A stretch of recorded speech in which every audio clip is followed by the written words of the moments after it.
They say you can recognize someone by their voice.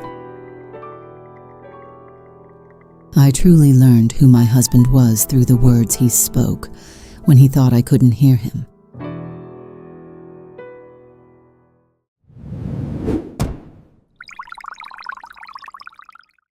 Don't worry. You can talk freely. She's deaf and mute now, like a plant. Doesn't get in the way. Doesn't get on my nerves anymore. Adrienne Gray sits less than 10 feet away from her husband, her eyes fixed on the television screen. Her face is still. Not a single muscle shifts. To anyone watching, she looks exactly like what Dennis just described. A woman who has retreated so far inside herself that the world no longer reaches her. But the world reaches her just fine. Every word lands. She keeps her breathing slow and even, the way she learned to do in more than 2 decades of nursing. The controlled exhale before delivering bad news. The steady hands during a crisis. She stares at the television and feels something collapse quietly inside her chest, the way an old building falls, not all at once, but floor by floor. That was 3 days ago. To understand how Adrienne Gray ended up sitting in her own living room, listening to her husband describe her as a plant, you have to go back a little further. Adrienne is 48 years old. She has fair skin, light green eyes, and long blonde hair that she usually wears loose. With soft waves she never quite tries for, and always gets anyway. She has been a registered nurse for nearly 25 years, which means she has held the hands of strangers during the worst moments of their lives, and she has learned to read people the way other women read weather. Small signs, subtle shifts, the particular stillness before something breaks. She is observant by nature and by training. She notices things, which is exactly why, for the past 3 days, she has been very careful not to let Dennis know that she notices anything at all. 6 days before that morning in the living room, Adrienne finally scheduled the surgery she had been putting off for 2 years. A thyroid nodule, benign but growing, pressing on her throat in a way that made swallowing uncomfortable, and her voice occasionally thin. The procedure was considered routine. Her surgeon had performed hundreds of them. Adrienne had taken care of patients recovering from the exact same operation, had reassured them in the hallway outside pre-op, had said the words herself. "It's a simple surgery. You'll be fine." She was not entirely fine. The procedure went smoothly, her surgeon later told Dennis in the hallway, while Adrienne was still sedated. No complications on the table. But in the hours after she woke, something was wrong with her voice. The swelling and the surgical trauma had affected the nerve, and when she tried to speak, nothing came. Not a whisper, not a sound. The doctors told Dennis it might be temporary. It might not. In those same foggy hours after anesthesia, disoriented and exhausted, and wrapped in a haze of medication, Adrienne barely reacted when Dennis spoke to her. She turned her head slowly once, then stopped. Her eyes had trouble focusing. The doctors mentioned it to him gently. Sometimes patients coming out of general anesthesia need time to process sound. It could simply be the confusion of waking. It might resolve quickly. Dennis heard something simpler. She can't hear me either. He was not a man who needed much encouragement to reach a conclusion he found convenient. Adrienne came home the next afternoon with a soft bandage at her throat, a prescription bag from the hospital pharmacy, and her phone in her hand. She had already figured out the system before they reached the car. Open the Notes app, type what she needed to say, turn the screen toward whoever needed to read it. It was slow and inelegant, and it made her feel stripped of something essential. But it worked. She typed, "I'm cold," when the car air conditioning was too high. She typed "thank you" when Dennis carried her bag inside. She typed "I'm okay" when Natalie called from the pharmacy where she worked and asked, her voice tight with worry, how her mother was feeling. Dennis was attentive that first evening. He warmed soup and brought it to her on a tray. He sat with her through a program she didn't watch, his hand resting near hers on the cushion. He asked the doctors questions she would have thought to ask herself, about medication timing and wound care, and he wrote the answers down on a notepad in his careful handwriting. She had always liked his handwriting. Slanted slightly to the right, deliberate. The kind that suggested a man who thought before he committed anything to the page. She watched him and felt grateful, despite the discomfort and the fear sitting quietly at the back of her mind about whether her voice would return. She had been afraid of this surgery for 2 years, and here was the other side of it. And Dennis was warming soup, and maybe the fear had been the worst part after all. That night, she slept deeply. She woke before him. The bedroom was still gray with early light, and Dennis was breathing evenly beside her, his face relaxed in the particular way it only was when he slept, younger looking, unguarded. She lay still for a moment and thought about the day ahead. Physical therapy had left her throat sore. She needed water. Then she heard it. A small sound from down the hallway. Irregular, faint, patient. A dripping faucet. Adrienne went completely still. She held her breath and listened. The drip came again. And again. She turned her head slowly toward the open bedroom door and heard the sound shift slightly with the angle, the way sounds do when you track them carefully, the way she had learned to track a patient's breathing from the doorway of a room. She lifted one hand and tapped her fingers against the back of her other hand. She heard the soft percussion of her own skin. Her heart began to move faster. She reached for her phone on the nightstand. She opened the Notes app, the one she had been using as her voice for the past 24 hours, and she started to type.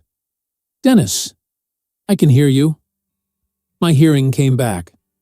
I think, from the kitchen, his voice.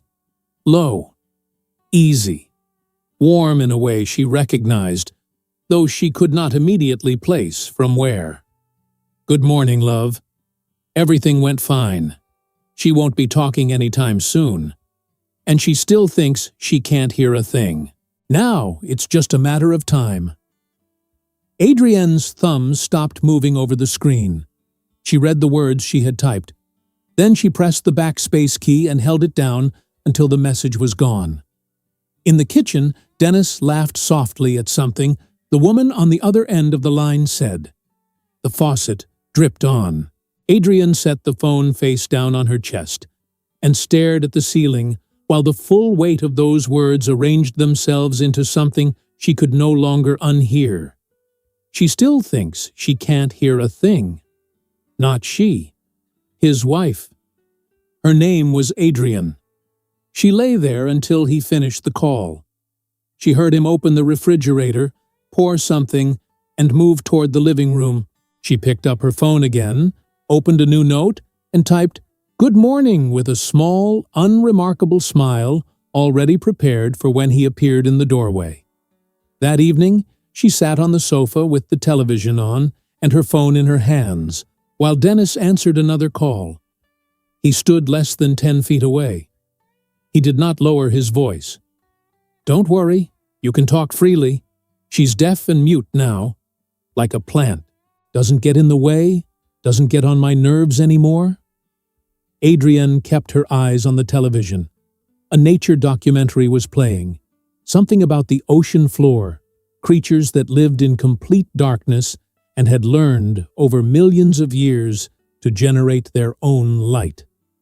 She watched them pulse and drift across the screen and thought, yes, that is exactly it. She heard Dennis move toward the kitchen after the call ended. She heard the refrigerator open, a can crack, the familiar sound of him settling into the chair he preferred at the kitchen table. 22 years of living with someone gave you a map of their sounds. She could have located him in any room of the house with her eyes closed. She had always found that comforting. She pressed her lips together and looked down at her phone. Before the surgery, Dennis had a habit she had never questioned. Certain calls, and there were always a few each week. Calls that seemed to arrive at odd hours, calls that made him glance at the screen before answering. He took on the back porch. He would slide the glass door closed behind him, lower his voice, and stand facing the yard. When she asked once, early in this pattern, he said the same thing she would have said herself. Clients need privacy. I don't want the background noise to make it seem unprofessional. She had believed him. Of course she had. He was a man who remembered her coffee order and drove 40 minutes out of his way to bring her lunch on a difficult shift. He was a man who called her from work just to ask how her day was going and seemed genuinely interested in the answer. He was a man who had sat beside her hospital bed after a car accident 8 years ago and held her hand through 12 hours of observation without once complaining or checking his watch. She had stored all of this away, the way you store things that matter, in a place you return to when you need evidence that your life is built on something real. Now she was rearranging the evidence. She thought about the calls on the porch. She thought about the glass door sliding shut. She thought about how she had always interpreted that small, repeated act as consideration. His way of protecting her from the tedium of work conversations she had no part in. He had not been protecting her. He had been protecting himself. And now that he believed she could neither hear nor respond, he no longer bothered with the porch, or the lowered voice, or the closed door. He stood in her living room and said what he actually thought. Adrienne set the phone on the cushion beside her and folded her hands in her lap. She needed to understand the full shape of what she was dealing with. So far she had fragments, a woman on the other end of the line, a tone that belonged to no colleague, a phrase, just a matter of time, that implied a plan already in motion. She needed to know what the plan was. She picked up the phone again and opened the Notes app. But instead of typing a message for Dennis, she opened a new note, titled it with a single period, so it would be easy to overlook, and wrote down the exact words she had heard that morning. Good morning, love. She still thinks she can't hear a thing? Now it's just a matter of time. She read them back once. Then she locked the screen and set the phone on the coffee table, face up, the way she always did. From the kitchen, she heard Dennis finish his drink, rinse the can, and drop it in the recycling bin, with the small, self-satisfied sound of someone who believed everything was going according to plan. That night, lying in the dark beside the man she had married, Adrienne listened to his breathing slow into sleep and thought about the dripping faucet. She had been so relieved when she heard it. Her first instinct, the instinct of a woman who had spent 22 years believing she was loved, had been to tell him immediately, to reach for him, to type those 8 words, I can hear you. My hearing came back, to watch relief cross his face and feel the particular warmth of a fear overcome together. She had almost done it. He had started talking before she could finish the sentence. She turned her head toward the window. A thin line of light came in at the edge of the curtain. She did not yet know who the woman was. She did not know what just a matter of time meant, or what would happen afterward, or how far the plan had already gone. But she knew how to find out. Adrienne had spent 25 years learning to observe without being observed. She knew how to enter a room and take inventory before anyone noticed she was there. Which patient was in pain but wouldn't say so? Which family member was about to break down? Which doctor was delivering news he hadn't yet found the words for? She had made herself quiet and useful and present in hundreds of rooms where other people were falling apart, and no one had ever thought to wonder what she was absorbing in the process. She brought that same skill home. She chose the far corner of the sofa, the spot with the best acoustics in the living room. Sound traveled strangely in their house, bouncing off the open kitchen archway in a way that made conversation carry further than anyone expected. She had noticed this years ago when Natalie was a teenager and learned that the kitchen table was never quite as private as it seemed. She settled there each morning with the television on at low volume and her phone in her hands, and she made herself as unremarkable as a piece of furniture. Dennis stopped being careful almost immediately. It was not a gradual loosening. It was faster than that, more complete. Within 2 days of coming home from the hospital, he was moving through the house as if she were not quite real. Present in the physical sense, yes, something to be stepped around, but not a person who required consideration. He spoke on the phone in the kitchen, in the hallway, once in the bedroom doorway, while she sat on the other side of the bed. He no longer glanced at her before answering. He no longer lowered his voice. Adrienne began keeping notes. She had created a folder deep inside her phone, protected by a separate password she changed immediately, with a name she would not have looked twice at herself. A string of numbers that resembled a prescription reference code, the kind of label she had been typing and filing for years. Into that folder went everything. Timestamps, exact phrases, details that seemed small enough to forget, and were therefore the most important to record. What emerged from those notes, piece by piece, was a name: Vanessa Cole. She heard it for the first time on the third evening, when Dennis said it without thinking, the way you say a name you have said many times in private and have forgotten to guard. He was standing at the kitchen counter with his back to the living room, and he said, "Vanessa thinks we should move before the end of the month," and then caught himself and lowered his voice, though not before Adrienne had already written it down. Vanessa.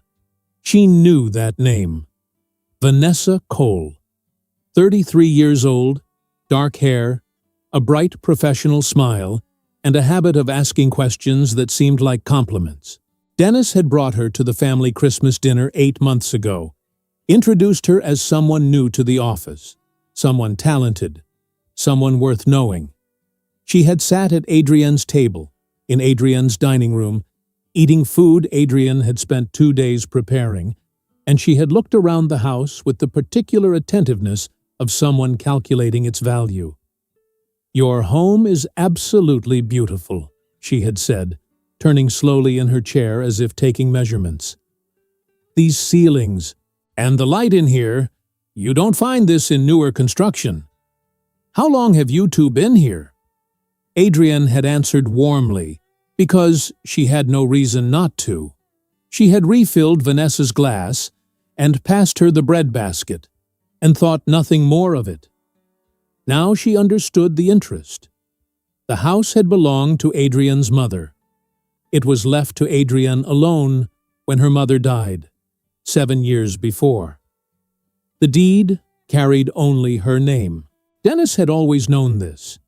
They had discussed it calmly, practically, early in the marriage, the way sensible adults discuss the unglamorous architecture of shared lives. In the event of a divorce, the property would remain hers. He had no claim to it, unless she signed it over to him. The pieces arrived slowly, the way a diagnosis sometimes does, not in one dramatic moment, but through an accumulation of small details that refuse to mean anything except the one thing you least want them to mean. Over the following days, listening from her corner of the sofa, Adrienne gathered what she could. The plan, as far as she could trace it, involved a document, a power of attorney, broad enough to allow Dennis to manage her finances, access certain accounts, and initiate the process of transferring the property.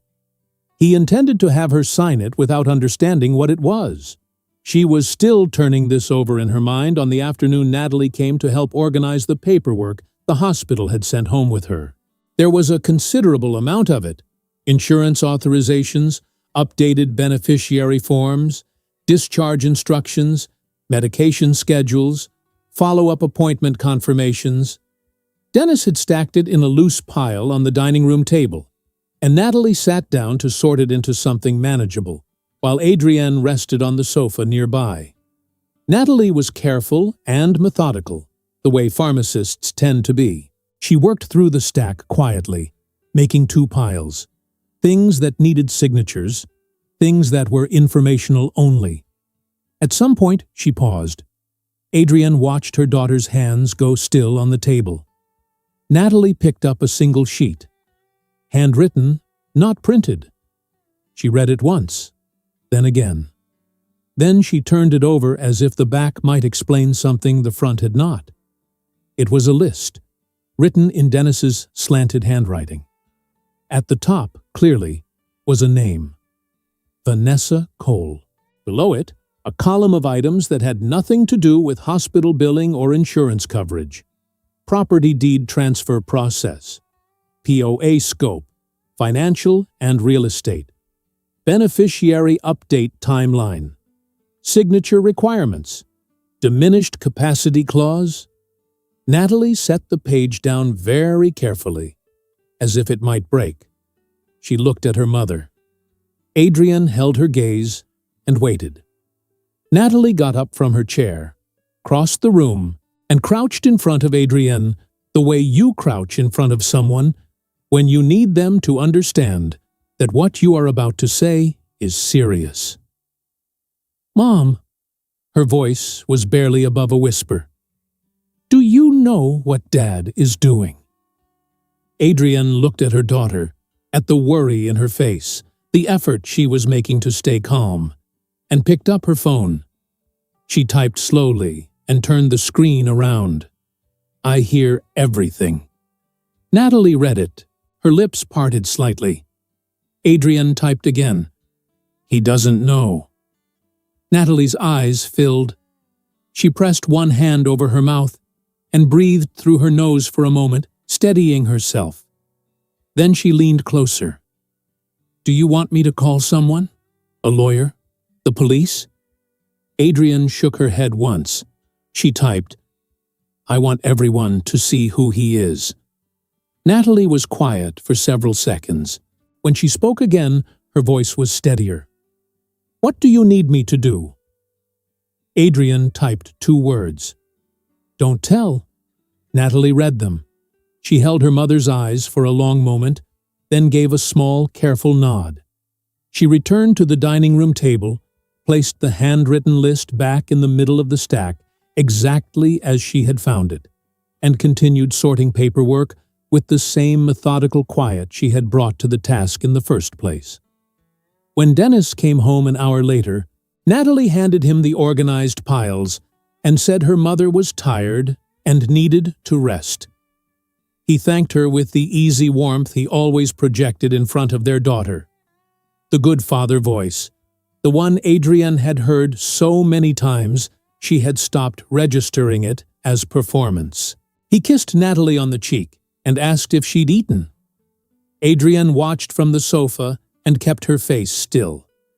That night, after Natalie left, and Dennis had retreated to the kitchen with his phone, Adrienne understood something she had been circling for days.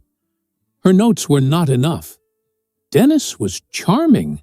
He was fluent in reasonable explanations and the kind of half-truths that fall apart only when examined closely, and he had spent more than 2 decades practicing both on people who trusted him. If it came down to her word against his, a woman who could not speak, communicating through a phone screen, he would find a way to reframe every conversation she had overheard as a misunderstanding, a fragment, something taken out of context. She needed his actual voice saying his actual words. She sat for a long while with the phone in her hands, turning the problem over. The recorder app was simple enough. The difficulty was placement. If the phone was with her, in her hands or on the cushion beside her, the television covered too much. She had tested this without meaning to. Replaying a note she had made 2 days ago, she heard mostly a nature documentary and Dennis's voice only faintly underneath, like something heard through a wall. She needed the phone closer to him than she could safely carry it.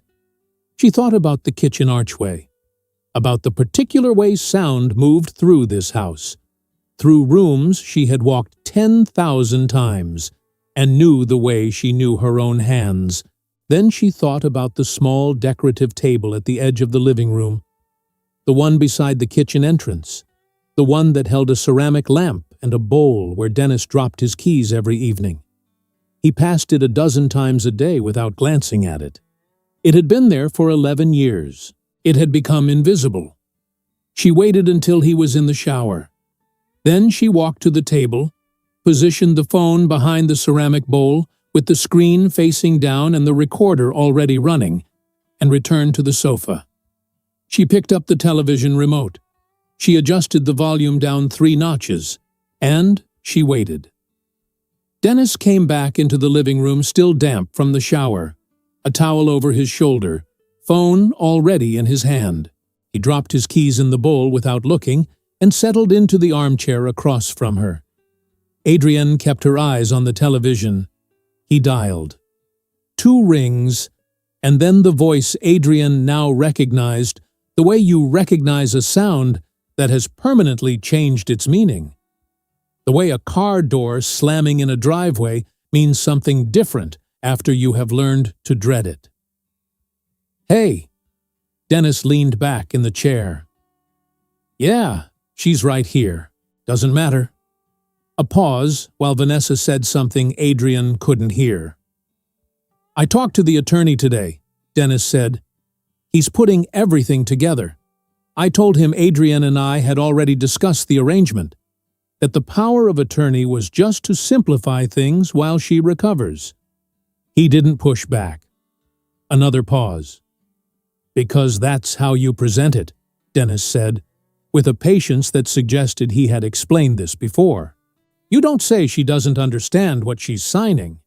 You say she already agreed, before the surgery, and now she just needs to formalize it. It's a completely different conversation." Adrienne did not move. She watched a chef on the television arrange something on a white plate with a pair of silver tongs, and she breathed slowly, and she kept the recorder running behind the ceramic bowl 12 feet away. "The birthday dinner," Dennis said. "I'm going to put it with the hospital forms, insurance authorizations, discharge paperwork, the beneficiary updates. She's already signed 3 of those without reading past the first line. I'll mark the signature lines the way I marked the others. She'll sign where I tell her to." Vanessa asked something. "With everyone there," Dennis said, and something in his voice shifted. Lighter now, almost pleased. "That's the whole point. My sister, the neighbors, people from the office, everyone watching her sign calmly, no one holding her hand, no pressure visible. Try to argue with that afterward." He laughed quietly. "Risky would be if she could talk, or hear anything." Adrienne set the television remote in her lap. She was very careful not to look at the ceramic bowl. Dennis wrapped up the call a few minutes later with a softness in his voice that no longer surprised her, though it still produced a sensation she had not found a word for yet, somewhere between grief and something colder that had no name in any language she trusted. He set his phone down, looked at her, said almost gently, "You okay, honey?" In the tone a person uses when they already know the answer doesn't matter. She typed on her phone, "Fine, tired." He nodded and turned on the sports recap. Later that night, after he was asleep, she retrieved the phone from behind the bowl. She pressed play and listened through the small speaker with the volume low enough that only she could hear. His voice was clear, every word. She transferred the file to the protected folder, changed the label, and opened a new note. At the top, she wrote a single line: "Birthday dinner." Below it, she began to plan. That conversation came 4 days before the dinner. Adrian almost missed it. Dennis had been careful in the way that cautious people become careful when they sense, without being able to name why, that something in their environment has shifted. He still took calls openly, still moved through the house without adjusting his voice, still looked at her the way he had looked at her for weeks, through her, past her, registering her presence the way a person registers a piece of furniture they have stopped noticing. But his calls had grown shorter, the gaps between words more deliberate, as if he were measuring each sentence before releasing it. She had begun to wonder whether one more recording was even possible.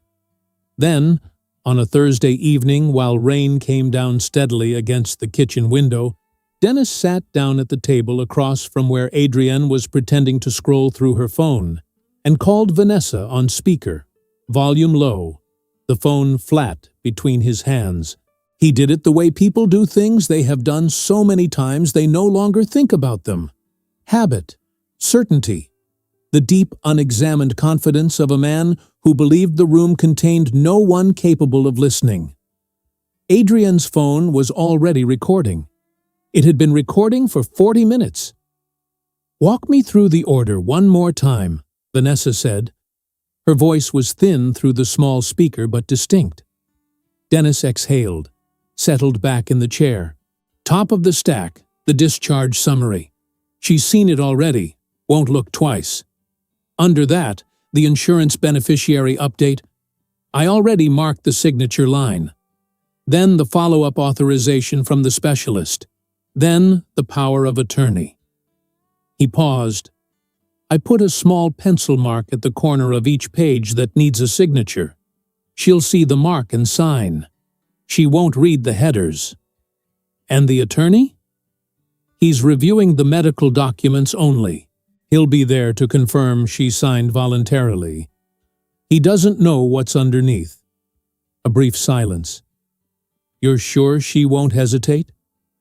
Dennis's voice was almost gentle when he answered, which was the thing about it that Adrienne would remember longest.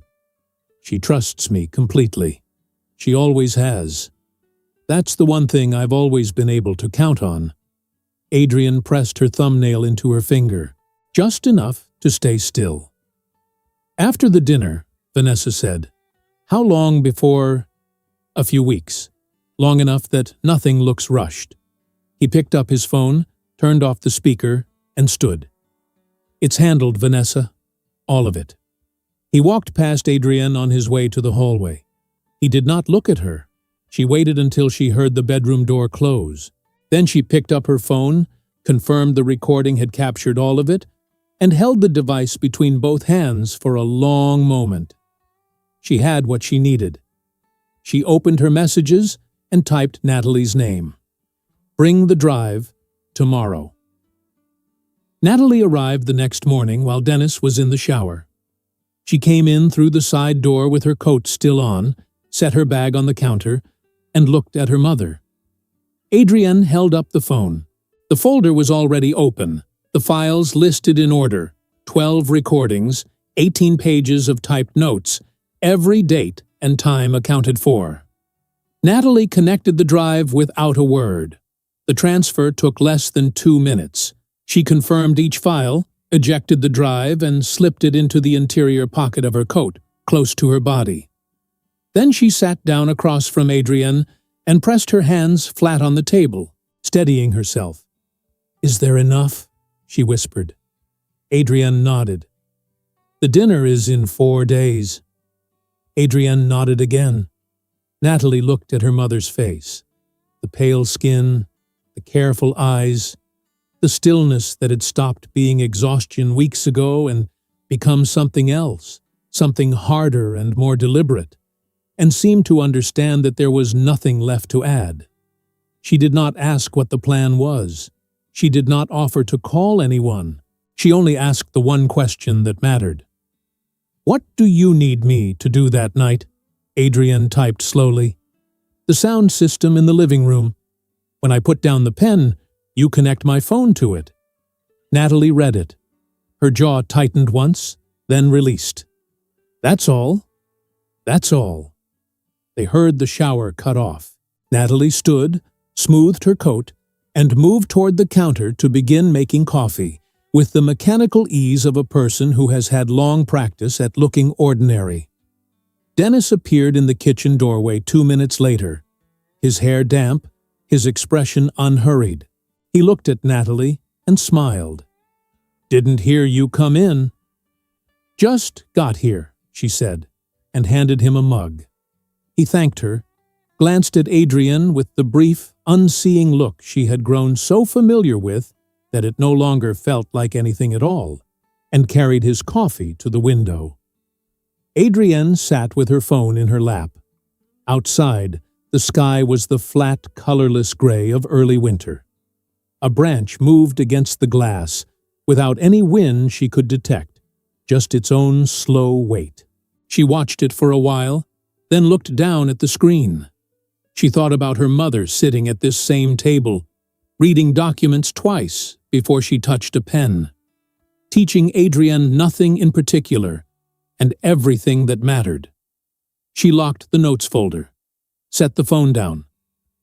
Across the kitchen, Dennis was telling Natalie something about the dinner, the guest list, the food he had ordered, how he wanted the evening to feel relaxed and informal, planning it out loud the way he always did, easy and assured. A man entirely comfortable in the life he had arranged for himself. Adrienne listened to every word. She looked at the table her mother had left her, and she waited. 4 days is a long time when you have nowhere to put your hands. Adrienne had grown accustomed to the stillness, had even learned to use it, but in those final days before the dinner, she found the waiting harder than the listening had ever been. There was nothing left to gather. The recordings were copied, the notes were locked, and Natalie had the drive. All that remained was time, and time moved the way it always moves when you are watching it. She continued her routines precisely. The same corner of the couch, the same angle of the phone on the side table, the same unhurried way of lifting her coffee mug, setting it down, looking at the television without seeing it. She had become so consistent in her stillness that Dennis no longer registered her movements at all. She was background. She was weather. There was a particular cruelty in that which she had not anticipated.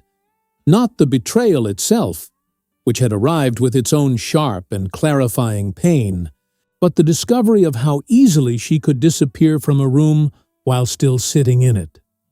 One afternoon, she opened her photo application by accident and found herself looking at a picture from the previous spring. She and Dennis at a friend's backyard gathering, standing close together, his arm around her shoulders. He was smiling at the camera. She was smiling at him. She remembered the afternoon, the smell of the grill, a conversation about something inconsequential, his hand warm and familiar at her back. She looked at his face in the photograph for a long time. Then she closed the application. She was not looking for the moment it had turned.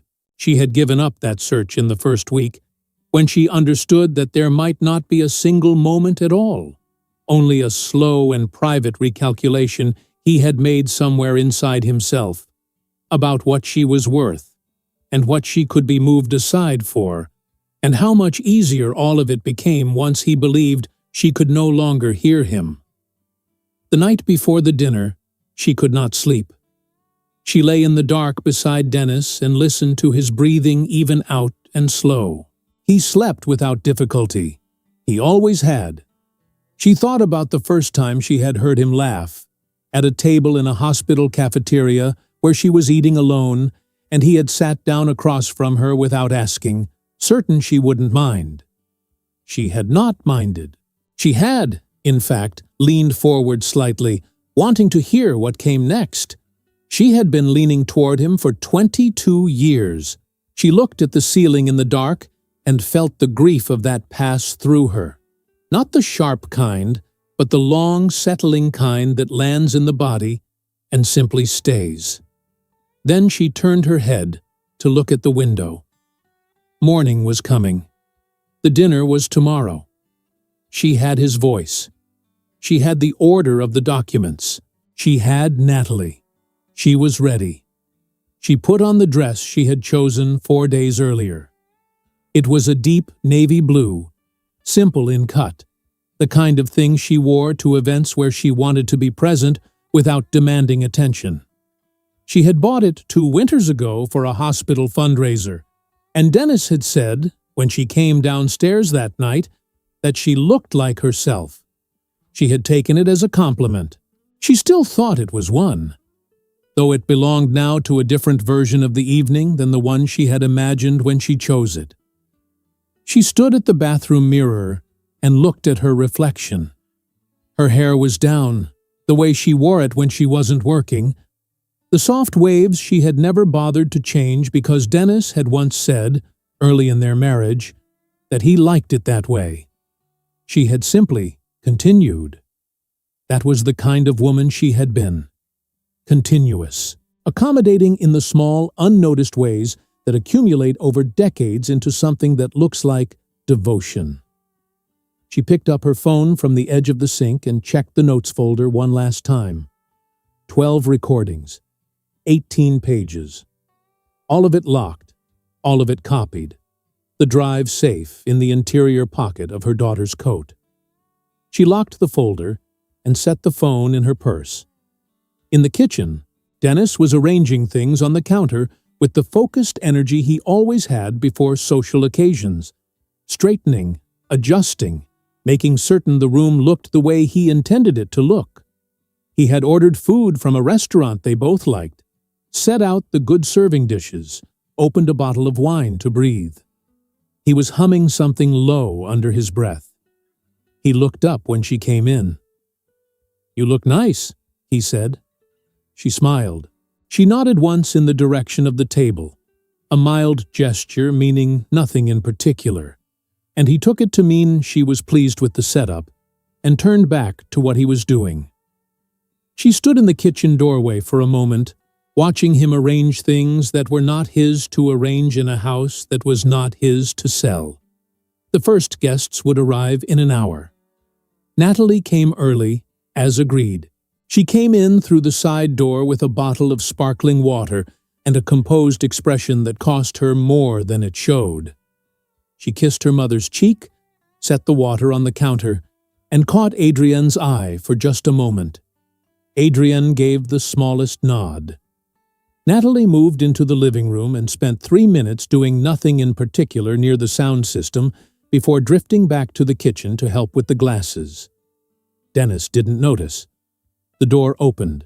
The first guests arrived, and then more, voices filling the rooms the way voices do when people are glad to be somewhere warm. Adrienne moved among them, the quiet hostess, the recovering wife, the woman everyone wanted to touch gently on the arm and say something kind to before moving on. She received each kindness with a grateful tilt of her head. She kept her phone in her purse, and across the room, Dennis laughed his easy laugh and refilled someone's glass, and Adrienne watched him the way she had learned, in the past weeks, to watch everything, steadily, without expression, storing what mattered, and letting the rest pass by. Vanessa arrived last. She wore a dark green dress and the same easy smile she had worn at Christmas, the one that suggested she had nowhere in particular to be, and had simply happened to arrive wherever she was. Dennis greeted her at the door with the warmth of a man welcoming a colleague, which was precisely what it was supposed to look like, and Adrienne watched from across the room while Vanessa said hello to 2 people she had never met, and let Dennis steer her toward the drinks. Adrienne looked away. She had expected the sight of them together to feel like something new, another layer of damage on top of what she already carried. Instead, it felt simply like confirmation. The last piece of a picture she had already finished assembling slid into place without ceremony. She noted it the way she noted vital signs. Present, recorded, filed. The evening moved through its ordinary shapes. Dinner was served. Conversations crossed and looped around the table. Dennis sat at the head of it and conducted the room the way he always did at gatherings. Attentive, generous with his attention. The kind of host people remembered as the reason they had come. His sister laughed at something he said. Two colleagues from his office argued pleasantly about a football game. A neighbor asked Adrienne about her recovery, and she answered on the phone, turning the screen so the woman could read it. And the woman said, "Oh, you're managing so beautifully," which was the thing people said when they did not know what else to say. Adrienne smiled. Natalie sat 3 seats down, eating her dinner with the focused calm of someone who has decided to be completely ordinary until the moment arrives when she is needed. After the plates were cleared, Dennis stood. He did it with the unhurried ease of a man who had been planning the moment for weeks. He touched the back of his chair, straightened slightly, and waited for the room to settle. "I want to thank all of you for being here," he said. His voice was warm. It always was, in rooms like this. It means a lot, especially right now, with everything Adrienne and I have been navigating. He looked down at her. She met his eyes and smiled. "She's the strongest person I know," he said. "She can't tell you that herself right now, and she can't hear how much everyone in this room loves her. But I can feel it, and I know she does too, in her own way." Adrienne kept the smile in place. He put his hand on her shoulder, a gentle, husbandly weight. "We also have a little bit of housekeeping to take care of tonight since everyone's here. Some things from the hospital that need signatures, insurance, follow-up authorizations, the usual paperwork that piles up. I figured this was as good a time as any." He nodded to the attorney, who opened the folder. The stack of papers came to rest on the table in front of Adrienne.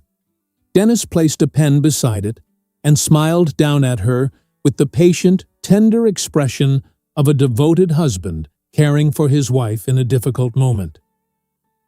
"Just sign where I've marked, sweetheart." The room watched. Adrienne picked up the pen. She looked at the top page, then slowly moved through the stack, one sheet at a time. Not quickly, not with any visible recognition. Just a woman reading the way a woman reads when she is tired and trusts the person who prepared the documents. She found the power of attorney on the 4th page. She let her eyes move across it, without changing her expression. Then she set the pen down on the table, gently, without drama. She looked across the room at Natalie. Her daughter was already standing. Natalie crossed the living room in 6 steps. She did not rush. She moved the way her mother had taught her, with the contained purpose of someone who knows exactly where she is going and is not concerned about being stopped. She reached the sound system and connected her phone. Adrienne picked up her own phone from her lap, navigated to the folder, and selected the first file. She pressed play. Then she raised the phone screen toward the room, the way she had been raising it for weeks to show people what she needed them to read. Dennis's voice filled the house. "Don't worry, you can talk freely. She's deaf and mute now, like a plant. Doesn't get in the way, doesn't get on my nerves anymore." The sound came from every corner of the room, clear and unhurried, and entirely his. Adrienne watched his face. The warmth left it first. Then the color. What remained was something she had no name for. Not guilt, not fear exactly, but the particular expression of a man who has just understood that the ground he was standing on was never ground at all. No one spoke. The neighbor who had said, "You're managing so beautifully," set down her glass. Dennis's sister turned to look at her brother. Adrienne selected the next file. His voice again, 4 evenings ago in the kitchen, low and certain over the faint sound of rain against the window. Top of the stack, the discharge summary. She's seen it already, won't look twice. Under that, the insurance beneficiary update, then the follow-up authorization, then the power of attorney. I put a small pencil mark at the corner of each page that needs a signature. She'll see the mark and sign. She won't read the headers. Then Vanessa's voice, thin and distinct. And the attorney? He's reviewing the medical documents only. He'll be there to confirm she signed voluntarily. He doesn't know what's underneath. The attorney closed the folder. He did it quietly, with both hands, and set it on the table beside him. His face had gone very still. Dennis took a step forward. These are out of context. Adrian selected the last file. His voice from the armchair, earlier that week, easy and unhurried. She trusts me completely. She always has. That's the one thing I've always been able to count on. A pause, and then, with that particular gentleness that had always been the most convincing thing about him. It's handled, Vanessa. All of it. The recording ended. The room held its silence. Adrian reached for the power of attorney. She lifted it from the stack with one hand, gripped the other side with the other, and tore it cleanly down the center. The sound was small and very final. She set both halves on the table in front of her and folded her hands. Vanessa moved first. She pushed back her chair and reached for her purse with the quiet efficiency of someone who had rehearsed leaving difficult rooms. She did not look at Dennis. She did not look at anyone. She simply moved toward the front door with her eyes aimed at the middle distance, the way people move when they have decided that speed is more dignified than explanation. Adrian raised her phone. She turned the screen toward the room. She can go. He stays. Vanessa did not pause to read it. She was already through the door. Dennis watched it close. Then he looked at the room, at his colleagues from the office who were finding places to set their napkins, at the neighbor who had picked up her coat from the back of her chair, at his sister, Margaret, who was standing very still near the window with her arms crossed over her chest and her eyes fixed on the floor, the way she stood when she was trying to decide something and had not yet decided. She did not move toward him. The attorney stood. He gathered the documents from the table with the careful, deliberate movements of a man separating himself from a situation. He picked up the two torn halves of the power of attorney, looked at them for a moment, and set them back down. He did not take them with him. I was not informed of the full contents of this stack, he said to the room, not to Dennis in particular. I reviewed the medical authorization only. I want that understood. He closed the folder under his arm and left without ceremony. The guests followed in the quiet, unhurried way of people who understand that the right thing to do is simply to be gone. Brief words at the door, hands pressed briefly to Adrian's arm, eyes that did not know where to land. Dennis's two colleagues left without speaking to him. The neighbor paused in the doorway and looked back once, not at Dennis, but at Adrienne, with an expression that carried something it was too late in the evening to name. Then the door closed, and the house was quiet. Margaret was the last to move. She looked at her brother for a long moment.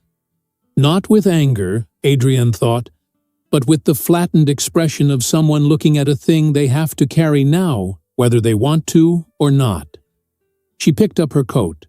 She did not speak to him. She stopped beside Adrienne, bent slightly, and pressed her cheek briefly against the top of Adrienne's head. Then she was gone. Dennis stood at the head of his own dinner table, surrounded by the plates and glasses of an evening that had ended before he intended it to, the serving dishes still half full, the good wine still breathing in its decanter. He looked at Adrienne. Natalie stood 3 feet behind her mother, her hands at her sides, her face perfectly still. Dennis pulled out a chair and sat down heavily, as if his legs had decided the conversation before he had. Dennis remained where he was, standing in the center of the room with the two halves of the power of attorney on the table between them. He looked diminished in a way she had not anticipated. Not destroyed, not remorseful, but smaller, as if the room had grown around him when the other people left. Natalie touched her mother's shoulder once, then withdrew quietly to the kitchen, leaving Adrian in control of the confrontation without truly leaving her alone. "You heard everything," he said. It wasn't a question anymore. Adrienne sat with her hands folded and looked at him steadily. "Since when?" She reached for her phone, set it on the table rather than hold it up, typed without hurrying. "The morning after we came home from the hospital. I heard the faucet dripping." He read it. Something moved through his face that she could not name and did not try to. "You let me." He stopped. Started again. "You sat there every night, and you listened, and you didn't say anything." She looked at him and waited. "You let me build the whole thing." His voice shifted, and she recognized the shift. It was the same one that had always come when he felt cornered, the moment when the charm ran out, and what replaced it was not anger exactly, but a kind of grievance, the indignation of a man who believed that consequences were something that happened to other people.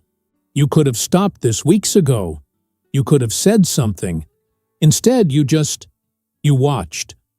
Adrian picked up the phone. "You stopped going to the porch." He stared at the screen. "You used to take those calls outside. Then you decided it didn't matter anymore." She set the phone down. She looked at the walls her mother had painted, the floors her mother had chosen, the table where she had eaten 10,000 ordinary meals across from a man she had loved with the uncomplicated and unsuspecting love of someone who had no reason not to. She thought about all the things she might have said if her voice had been available to say them. Anger, maybe, or the kind of grief that needs somewhere to go. She had carried both through those weeks of listening, and they were still there. But they were underneath something else now, something quieter and more permanent, like a foundation. She opened her mouth.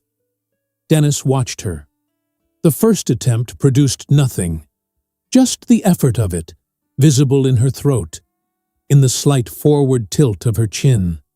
She tried again. A sound came out, low and rough and barely shaped into language, her voice returning to her the way sensation returns to a limb that has been still too long. Uncertain at first, then unmistakably present. "You." She felt her own voice in her chest like something reclaimed. Natalie appeared in the kitchen doorway. She had not left.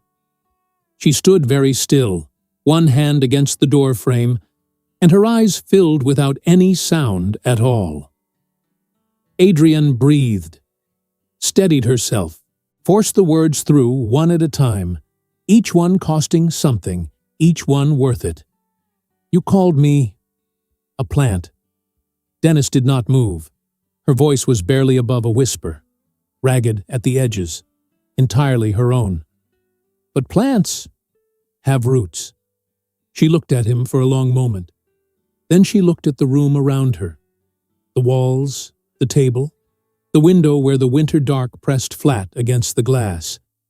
Everything her mother had left her. Everything she had lived inside for 22 years and would go on living inside when he was gone. She pointed at the door. He looked at her hand, then at her face, then at the floor. He walked to the bedroom, and she heard drawers opening, a bag being pulled from the closet. The ordinary sounds of a departure that had been coming for longer than either of them had named it. When the front door finally closed, Adrian sat in the quiet of the house and let the silence be hers. Natalie came back in through the side door, before the sound of the car had faded from the street. She didn't say anything. She sat down beside her mother on the couch, close enough that their shoulders touched, and they stayed that way for a while in the stillness of the house, with the party dishes still on the table and the wine Dennis had opened breathing its slow, unattended breath into the room. After some time, Adrian picked up her phone. She opened the notes folder for the last time, looked at the 12 recordings and 18 pages of typed observations, and locked it one final time. Then she set the phone face down on the cushion beside her. She did not need it in the same way anymore. In the weeks that followed, the folder was transferred to a lawyer Adrienne retained with the quiet efficiency she had always brought to things that mattered. The recordings reached the director of the insurance firm, where Dennis and Vanessa both worked through channels she did not need to manage herself. She had made them. She had gathered them. What happened next belonged to other people and other rooms. Vanessa was placed on administrative leave and then let go before the month was out. Dennis lost 4 clients in 2 weeks, then 7 more. The legal process that followed was not quick and was not simple, but the house was never in question. Her mother had been careful, and Adrienne had learned from careful people. The divorce was finalized on a gray Tuesday in early spring. She signed the papers at a table in her own attorney's office, in a building she had driven past 100 times without once imagining she would have reason to enter it. She signed with the same pen she kept in her purse, the one she used for everything. The signature was clear and unhurried. Her voice came back the way the light comes back after a long winter. Gradually, in increments she sometimes didn't notice until she already had more than she'd expected. It remained lower than before, rougher at certain pitches, with a quality she had not chosen and would not have chosen. She kept it anyway. It was the voice she had now. It was hers. She returned to work in a limited capacity in late spring, 3 half-days a week that grew, over months, into something closer to her old schedule. Her colleagues had been told only what she chose to tell them, which was not much. She was a nurse. She understood that most of what happened to people in a given year stayed inside them, and that this was not a failure of language. In a corner of the living room that had once held furniture she no longer needed, she cleared a space. She moved in a small table, a whiteboard on a stand, and 2 chairs facing each other. She put a sign on the door, just a card, modest, with her name and a brief description, communication support for post-surgical and post-injury patients. She had printed it herself on a Tuesday afternoon, standing at the kitchen counter that had been her mother's, and she had looked at it for a moment before taping it to the door. The first person she saw was a retired school teacher who had lost his voice to throat cancer the previous autumn. He arrived with a notebook and a lifetime of words he had not yet found another way to say. They sat across from each other in the 2 chairs, and Adrienne wrote on the whiteboard the sentence she had come to think of as the beginning of everything. When you can't speak, everyone forgets you can still hear. She let him read it. Then, beneath it, she wrote the second line. Don't let them forget you're still here. The schoolteacher looked at the board for a long time. Then he opened his notebook to the first page and began to write. Adrienne sat across from him and watched, and did not hurry him, and let the house be what it had always been, hers, and full of the particular quiet that is not absence, but presence, the kind that only people paying close attention ever learn to hear. The schoolteacher's name was Gerald, and he came back the following Tuesday, and the Tuesday after that. He brought his notebook, and eventually he brought a tablet his granddaughter had set up for him, and eventually he stopped needing to look at the whiteboard before he began. He already knew what was on it. Others came in time. A woman in her 40s who had survived a car accident that left her with a stammer so severe she had stopped speaking at work entirely. A man who had suffered a stroke at 61 and was learning, with enormous patience and frequent frustration, to reconstruct sentences that had once assembled themselves without any effort at all. A younger woman, barely 30, who had lost her voice to a rare neurological condition, and arrived at Adrienne's door having already decided, before she knocked, that she would leave if anyone looked at her with pity. Adrienne did not look at her with pity. She handed her a pen and pointed to the chair and poured 2 cups of coffee and waited, the way she had learned to wait over decades of sitting beside people in difficult rooms, while the younger woman worked out what she wanted to say first. What the younger woman wrote, eventually, was, "Does it get easier?" Adrienne considered the question the way she considered all honest questions, without rushing to fill the space before the answer was ready. She picked up the marker and wrote on the board below the 2 sentences that were always there. "It gets different. That's not the same thing, but it's something." The younger woman read it. She pressed her lips together, the way people do when they are deciding whether to cry in front of someone they have just met. She decided not to, which Adrienne respected, and she came back the next week and the week after. There were mornings when Adrienne stood in the kitchen at her mother's counter and held her coffee, and was aware, in the particular way that quieter kinds of grief allow, of everything the last year had taken, the version of her life she had expected, the uncomplicated love she had believed she was living inside. The voice that still, on cold mornings, came out rougher than she wanted it to. She did not try to balance these things against what she had gained. Grief was not arithmetic. She did not believe she had needed to suffer in order to see clearly. She only knew that she saw clearly now, and that the clarity was hers to keep, and that there was something to be done with it. She finished her coffee. She rinsed the cup and set it in the rack. In the corner of the living room, the 2 chairs waited. The house was quiet in the way she had come to understand quiet, not as absence, but as space. Room enough for everything that mattered. Room enough, finally, for her own voice to fill it. She stood at the whiteboard on a Tuesday morning in early autumn, marker in hand, before anyone had arrived. The 2 sentences were already there, the way they always were, written fresh each week. Not because she forgot them, but because the act of writing them again mattered. Her hand moved slowly across the board, the marker's soft drag familiar now, intentional. When you can't speak, everyone forgets you can still hear.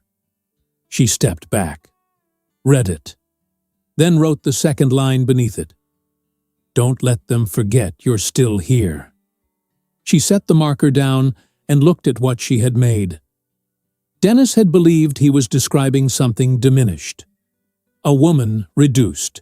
A presence so passive it required no more consideration than a piece of furniture or a window or a plant placed in a corner to fill space it could not claim. He had been wrong about what silence meant. Silence was not absence. She knew that now in a way she could not have known before the surgery, before the faucet, before the weeks of sitting still in her own living room and learning the full shape of the life she had been living. Silence was attention. Silence was the willingness to hear past the noise of what a person performed and into what they actually were. She had been a good listener long before she lost her voice. The surgery had only removed the last reason for anyone to guard themselves around her. She pulled out the chair and sat down to wait. Outside, the first leaves were beginning to turn.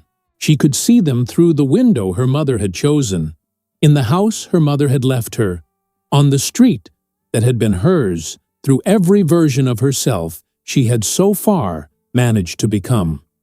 She thought about what she would have said, if she could have said anything, in that final moment when Dennis stood in the doorway with his bag and his diminished face and the particular silence of a man who had run out of reframings. She would not have said much. She had never needed much. Only what she had managed to say in those fractured, effortful, irreplaceable words. You called me a plant. But plants have roots. He had looked for something impassive and decorative. Something that could be moved, or signed over, or quietly replaced. He had found instead what she had always been. A woman who had grown for decades in one place, quietly and without performance, sending her roots down into everything that mattered, until they were too deep and too interwoven to pull free. The roots held. They always had. The front door opened. She heard footsteps in the hallway, the particular hesitation of someone arriving somewhere new and deciding, at the threshold, to come in anyway. Adrienne looked up. She smiled and gestured to the empty chair, and waited for the next person to find their way to the beginning of whatever came next. She thought, sometimes, about the version of herself who had almost typed those 8 words. I can hear you. My hearing came back. 8 words, and everything would have stayed hidden. Dennis would have returned to the porch. The calls would have continued in lowered voices through the closed glass door. Vanessa would have kept her smile and her questions about the ceilings and the light. The house would have remained, on the surface, exactly what it had always appeared to be. A life built on something solid, a marriage that had simply lasted, the ordinary evidence of a woman who had loved well and been loved in return. She would have believed all of it until she couldn't anymore. Or perhaps she never would have stopped believing it. Perhaps that was the most honest answer. She had believed it for 22 years without once pressing on the walls to see if they held. She had been, in that way, a faithful and incurious resident of her own life. She did not blame herself for that. She had learned, in the months since, to resist the particular cruelty of asking what she should have seen sooner. She had seen what was available to be seen. Dennis had been careful and consistent and skilled in the performance of a man who had nothing to hide.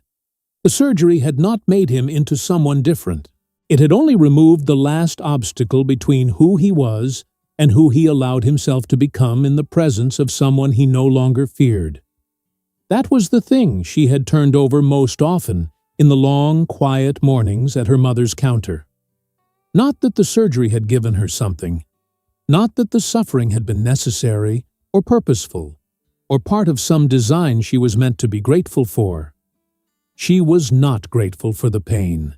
She was not grateful for the weeks of enforced silence, or the fear about her voice, or the particular loneliness of sitting in a room full of her own life and understanding, piece by piece, that it had been built on a foundation only one of them had been maintaining. She was not grateful, but she was clear. And clarity, she had come to understand, was not a gift. It was simply what remained when everything that had obscured the truth was finally gone. The footsteps in the hallway paused at the doorway. A man stood there, older, careful, holding a notebook against his chest, the way people hold things they are not yet certain they will need. He looked at the whiteboard.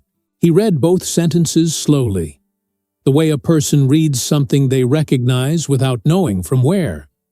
Adrienne waited. He stepped into the room. She gestured to the chair across from hers, and he sat.